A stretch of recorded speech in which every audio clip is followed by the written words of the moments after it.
Hay juegos malos y luego están los juegos que ponen a prueba nuestra paciencia. Por eso, en este vídeo me he propuesto a jugar juegos con nombres enormes detrás, ideas muy potentes y licencias bastante famosas, pero que en la práctica eran un completo desastre.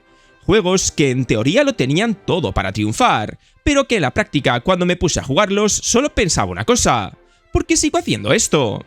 Así que hoy toca sufrir un poco, porque prepárate, porque lo que vas a ver ahora son los peores juegos de la historia y los peores que he jugado yo.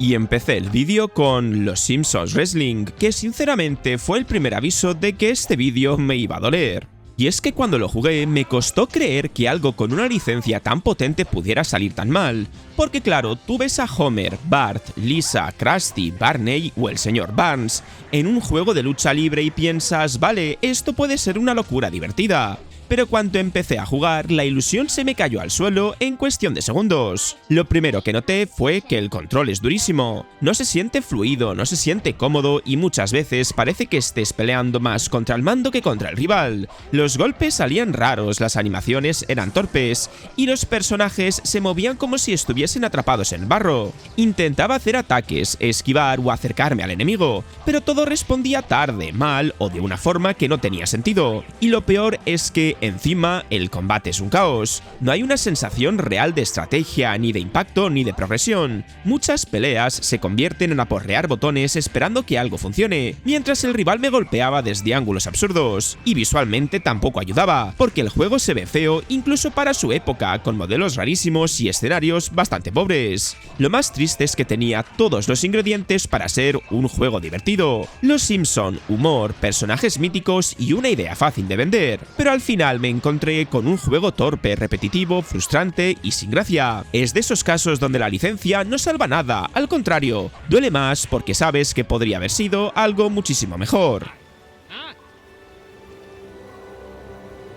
Después me metí con Rambo el videojuego y aquí la cosa cambió de esto es incómodo a ¿por qué estoy jugando una atracción de feria con presupuesto triste? Rambo debería ser acción pura, disparos, explosiones y testosterona en estado salvaje, pero el juego te pone sobre raíles y te convierte en una cámara con metralleta. Porque tú y yo leemos Rambo y pensamos selva, acción, disparos, explosiones, momentos épicos, Stallone reventando medio planeta con una mirada de enfado. Pero luego empecé a jugar y descubrí que no soy Rambo, soy una cámara sobre raíles con problemas de autoestima. El juego básicamente me llevaba solo por los escenarios, como si estuviese en una atracción de feria bastante triste, y mi única misión era disparar a todo lo que se movía. Y ojo, eso podría ser divertido si tuvieran buen ritmo, buenos impactos o algo de tensión, pero no. Todo se sentía rígido, barato y repetitivo. Los enemigos aparecen como muñecos de cartón. Las animaciones parecían sacadas de una presentación de PowerPoint con presupuesto militar. Y los tiroteos tienen menos fuerza que una pistola de agua en agosto. Lo peor es que intenta recrear momentos míticos de las pelis, pero lo hace de una forma tan torpe que casi parece una parodia involuntaria. Las animaciones son raras, las voces suenan mal integradas y la acción, que debería ser lo mejor, acaba siendo un trámite. Disparas, recargas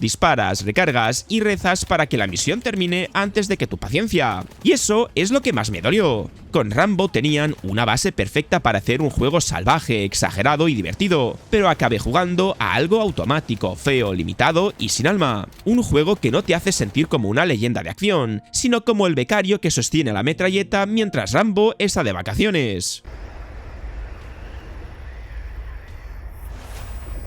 Y justo cuando pensaba que al menos los juegos modernos habrían aprendido algo de estos desastres, apareció Mind's Eye. Y aquí duele más, porque Mind's Eye no es un juego antiguo al que le puedes perdonar ciertas cosas. Es un juego reciente que intenta parecer grande, serio y ambicioso, pero que se siente frío, torpe y sin terminar.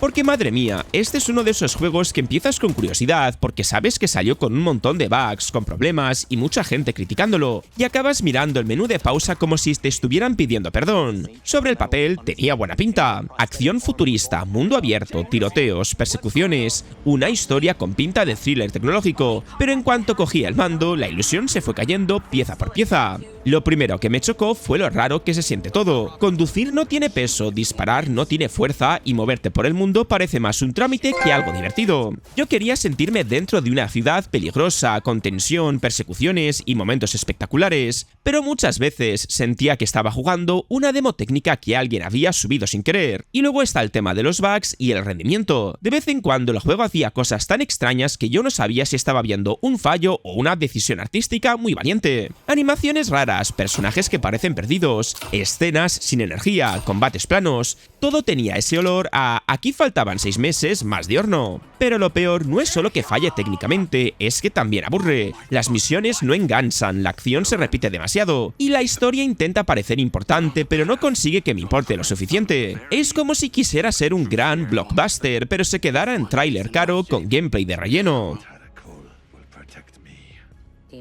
Y hablando de juegos que prometían espectáculo y acabaron dando pena, el siguiente era inevitable, porque luego jugué a Fast and Furious Crossroads, un juego que tenía que ir a 300 por hora y terminó yendo en punto muerto.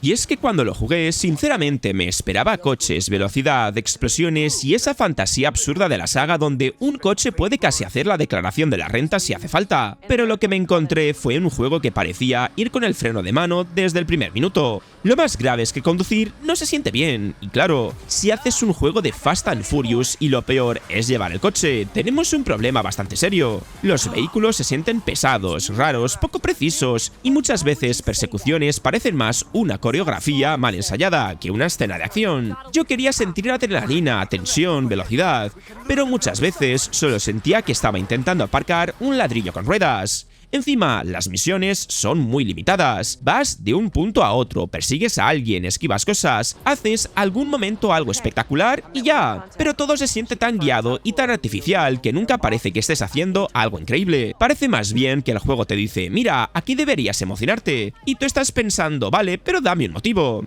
Y es que visualmente tampoco ayuda. Las caras, las animaciones y algunas escenas tienen un aire muy raro como de película directa a DVD, pero en versión videojuego. Y eso duele más porque la licencia daba para algo más grande, exagerado y bastante más divertido. Y lo peor es que no fue el único caso donde una licencia enorme acabó convertida en algo difícil de entender, y ahí entró The Walking Dead Destinies, que sobre el papel tenía una idea buenísima: cambiar la historia de la serie, tomar decisiones distintas y alterar el destino de personajes míticos. Pero claro, una cosa es la idea y otra muy distinta es ejecutarla. Cuando llevaba un par de horas jugando a The Walking Dead Destinies me pareció uno de esos juegos que te hacen preguntarte si alguien lo probó entero antes de sacarlo, porque la idea era buenísima. Coger la historia de la serie, cambiar decisiones importantes, alterar el destino de personajes míticos y crear tu propia versión de The Walking Dead. Sobre el papel sonaba a sueño para cualquier fan, en la práctica parecía un zombie, pero no por la temática, sino porque el juego iba medio muerto. Lo primero que me chocó fue lo tosco que se siente todo. Mover al personaje es raro, atacar se siente duro, las animaciones son muy pobres, y los zombies dan menos miedo que una cola en el supermercado. En vez de tensión, muchas escenas me daban la sensación de vale, esto debería ser épico, pero no está pasando nada. Y luego están las cinemáticas, madre mía. Parecen hechas con muñecos a los que les acaban de explicar qué es una emoción. Caras rígidas, escenas cortadas, diálogos raros, y momentos importantes de la serie recreados con una falta de fuerza brutal. Yo esperaba drama, decisiones duras y tensión, pero muchas veces parecía que estaba viendo un resumen barato hecho con prisa. Lo peor es que la idea de cambiar la historia tenía muchísimo potencial, pero el juego no sabe aprovecharla, todo se siente limitado, torpe y sin impacto real.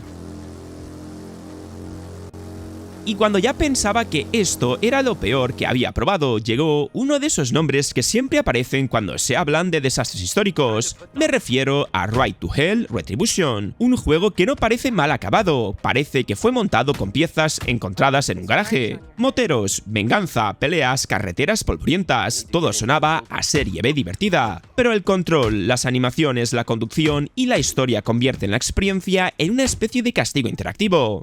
Ride to Hell Retribution es como abrir una cápsula del tiempo, pero de una realidad donde nadie sabía hacer videojuegos. La idea podía tener gracia, moteros, venganza, peleas, carreteras polvorientas, ambiente sesentero y una historia sucia de bandas criminales. Pero a los 10 minutos ya estaba claro que aquello no era una aventura de acción, era una prueba de resistencia mental con chaqueta de cuero. Lo primero que me dejó tocado fue el control. Mover al personaje se siente raro, conducir la moto parece una pelea contra la física, y los combates cuerpo a cuerpo son tan torpes que cada puñetazo parece pedir permiso antes de salir. Yo quería sentirme como un motero peligroso buscando venganza, pero acabé sintiéndome como un señor intentando aparcar una moto en un pasillo estrecho. Luego está el tema de las animaciones, que son directamente otro planeta. Personajes rígidos, expresiones muertas, escenas cortadas de forma brusca, y momentos que deberían ser intensos, pero acaban dando más risa que tensión. Y no una risa buena, sino esa risa nerviosa de esto no puede estar pasando. Encima, el juego repite misiones, recicla situaciones y no consigue que nada tenga peso. La historia va de dura, pero te están contando con tan poca gracia que parece una peli mala que encuentras a las 3 de la mañana en un canal perdido.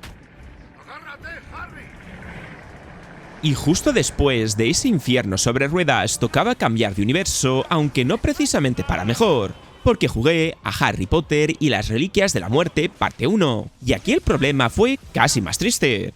Este juego me dejó con la misma cara que Harry cuando se da cuenta de que todo le sale mal, porque claro, veníamos de juegos donde podías explorar Hogwarts, lanzar hechizos, descubrir secretos y sentir un poco esa magia del mundo de Harry Potter, pero alguien aquí decidió que lo mejor era convertirlo en un shooter de pasillos, pero solo que en vez de pistolas tenías varitas, y ahí empezó el desastre. Lo primero que pensé fue, vale, esto ya no parece Harry Potter, parece Harry Potter intentando colarse en un Gears of War de saldo. Vas avanzando, te escondes, disparas hechizos como si fueran balas, eliminas enemigos, repites el proceso y vuelta a empezar. El problema es que ni los combates tienen fuerza, ni los hechizos se sienten especiales, ni la acción resulta divertida. Todo es rígido, repetitivo y bastante torpe. Además, el juego pierde muchísimo encanto. Casi no hay sensación de aventura, ni misterio, ni magia real. Los escenarios son muy pobres, las misiones se sienten de relleno, y muchas veces parece que estás haciendo recados peligrosos en vez de vivir una historia épica. Encima, la inteligencia artificial tampoco ayuda, porque algunos enemigos parecen mortífagos con contrato temporal. Lo peor es que la licencia daba para muchísimo más. Tenían personajes, tensión, persecuciones, drama y magia, pero lo convirtieron en una experiencia gris y sin alma. Al final me pareció malísimo porque no solo falla como juego de acción, también falla como juego de Harry Potter. Y siguiendo con sagas que antes tenían algo especial y aquí lo perdieron por completo, toca hablar de Flatout 3. Porque fue otro golpe duro, porque esa saga era sinónimo de carreras salvajes, choques brutales y físicas divertidas. Pero esta entrega consiguió que el caos no fuera divertido, sino incómodo. Flatout 3, Chaos and Destruction me dio hasta pena porque venía de una saga que tenía una identidad muy clara. Carreras salvajes, choques bestias, coches destrozándose, físicas divertidas, y ese punto de caos que hacía que cada curva pudiera acabar en tragedia o en obra de arte. Pero aquí, el caos está, sí, solo que no en el buen sentido. Desde la primera carrera noté que algo iba mal. Los coches se sienten rarísimos, como si pesaran demasiado y a la vez no pesaran nada. Girar es incómodo, chocar no tiene esa sensación brutal de impacto, y la conducción parece más una pelea contra el juego que contra los rivales. Yo quería romper coches, salir volando y reírme del desastre, pero acabé intentando entender por qué mi vehículo se comportaba como un carrito de supermercado con motor. Y luego está el apartado técnico que tampoco ayuda. El juego se ve feo, los circuitos son pobres, las físicas fallan más que una promesa de un político, y muchas carreras tienen ese aire de esto lo han terminado corriendo, pero literalmente corriendo hacia la puerta. Todo se siente barato, poco pulido y sin la gracia que hacía especial a Flatout. Lo peor es que intenta vender destrucción, pero casi nada resulta satisfactorio. Hay golpes, explosiones y accidentes, pero falta diversión. Falta peso y falta ese otra carrera más que tenían los juegos buenos de la saga. Y para cerrar este vídeo de sufrimiento me fui a por un juego que en teoría tenía que ser puro espectáculo, porque sí, terminé este vídeo con Godzilla, un juego donde controlas a un monstruo gigante y aún así consigue aburrirte. Y eso tiene mérito, pero del malo.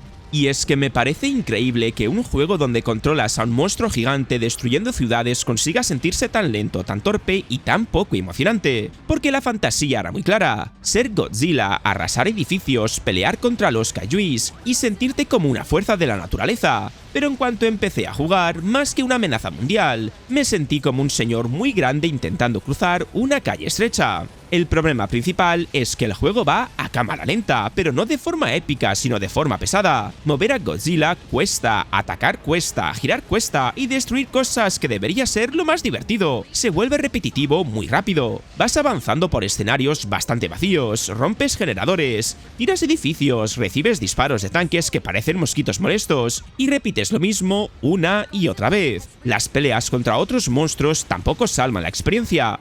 Golpeas, esperas, lanzas un ataque, vuelves a colocarte, y todo tiene menos ritmo que Godzilla subiendo una escalera. Lo peor es que la idea tenía muchísimo potencial. Un buen juego de Godzilla podía ser puro espectáculo, destrucción y caos divertido, pero aquí todo se siente apagado, limitado y con muy poca energía. Y por eso me pareció el peor juego de este vídeo, porque convierte una fantasía brutal en una rutina lenta y torpe. Eres Godzilla, sí, pero con la emoción de hacer un papeleo municipal. Y después de jugar a todos estos desastres me queda una cosa bastante clara, y es que puedes tener una licencia enorme detrás que no te salva de que el juego sea malo. Puedes tener personajes muy importantes, series muy famosas, o monstruos destrozando toda la ciudad, que eso no te consigue salvar.